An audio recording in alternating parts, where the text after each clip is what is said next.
Once upon a time, deep in the heart of a dense forest, lived a poor woodcutter with his wife and 3 daughters.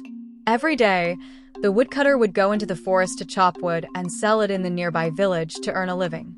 One evening, as the sky glowed with golden and pink hues, the woodcutter said to his wife, "Tomorrow, ask our eldest daughter to bring my food into the forest. I'll be working far inside, and I won't be home until late." The next day, the eldest daughter packed a small basket with bread, cheese, and a bowl of stew and set off into the forest. But the forest was thick and mysterious. The rustling of the trees and the howling wind sounded like whispers. As the sun began to set, she lost her way. Darkness fell like a heavy blanket, and fear gripped her heart. Just then, through the trees, she noticed a faint flickering light. She followed it and came upon a lonely old cottage. The wooden shutters were worn and crooked, though a thin trail of smoke curled from the chimney. Nervously, she knocked on the door. It creaked open to reveal a hunched old man with a long white beard and sharp, watchful eyes.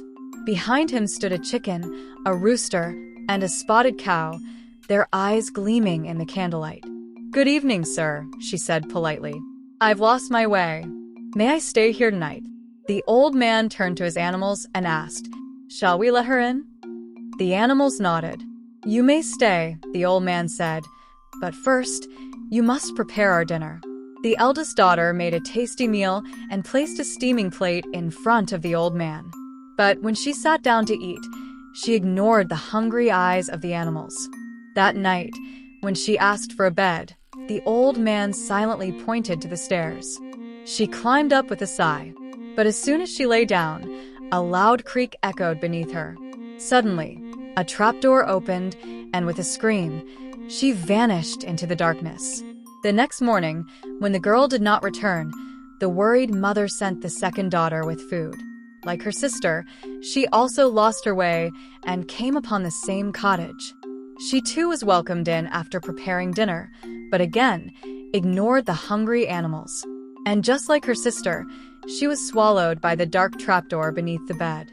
On the 3rd day, the woodcutter's youngest daughter, kind-hearted and gentle, set off with her father's meal. The forest seemed to whisper, its shadows long and mysterious, but she walked bravely. As evening fell, she spotted the lonely cottage. When the old man opened the door, she greeted him warmly with a smile. "Good evening, kind sir. I've lost my way. May I spend the night here?" Again, the old man looked to his animals. "Shall we let her stay?" he asked. The animals nodded once more. "You may stay," he said. "But first, prepare the evening meal." The youngest daughter cheerfully got to work. She chopped fragrant herbs, stirred the stew, and baked fresh bread until the whole cottage was filled with the delicious aroma. When dinner was ready, she placed a plate before the old man. But before sitting down herself, she noticed the chicken, the rooster, and the cow staring hungrily. "You must be hungry too," she said kindly. She scattered grain for the birds and placed a bundle of fresh grass before the cow. The cow affectionately rubbed its head against her arm as if to say thank you. When she asked for a place to sleep, the old man smiled and pointed to the stairs. She climbed up and lay down in the soft bed, her heart full of peace and kindness. But at midnight, the cottage suddenly began to tremble. It felt as if the very walls were crumbling and the earth shaking. Some mysterious power seemed to sweep through the house. Her eyes widened in surprise, but just as quickly as it had come, the tremor ended and silence returned. Though confused, she soon drifted off to sleep. When she awoke, she clutched her chest in awe. The old, crumbling cottage had vanished. In its place stood a magnificent palace, its golden chandeliers shimmering, marble floors gleaming, and stained glass windows casting rainbows across the walls. Before her stood a handsome young man, not the old man from the night before. His deep eyes shone with warmth, and his smile was full of joy. "You have broken the spell," he said in a voice full of emotion. "A wicked fairy cursed me to live as an old man in a lonely cottage. I could only be freed by someone kind and compassionate, not just to people, but to all living beings. Your kindness set me free."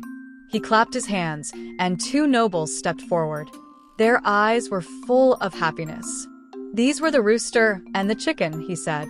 The woman had flowing golden hair and wore a golden gown, while the man wore a feathered cap. Then he called for another figure, a kind-faced man. "This is the cow you fed," said the prince. "We were all enchanted and turned into animals under the same curse. But your kindness gave us back our true forms." The young girl placed her hand over her heart, overcome with emotion. "Come," the prince said gently. "You saved us. I wish for you to stay by my side forever." Messengers on swift horses were sent across the land to invite her family to the palace. When her parents arrived, they were stunned to see their daughter standing beside the prince in royal robes. The prince bowed respectfully. "Your daughter has freed me from a lifelong sorrow.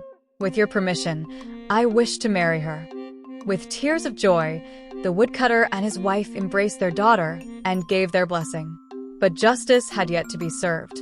The prince turned to his royal guards and said firmly, "The selfish sisters must learn the lessons they refused. Send them to the coal mines deep in the forest.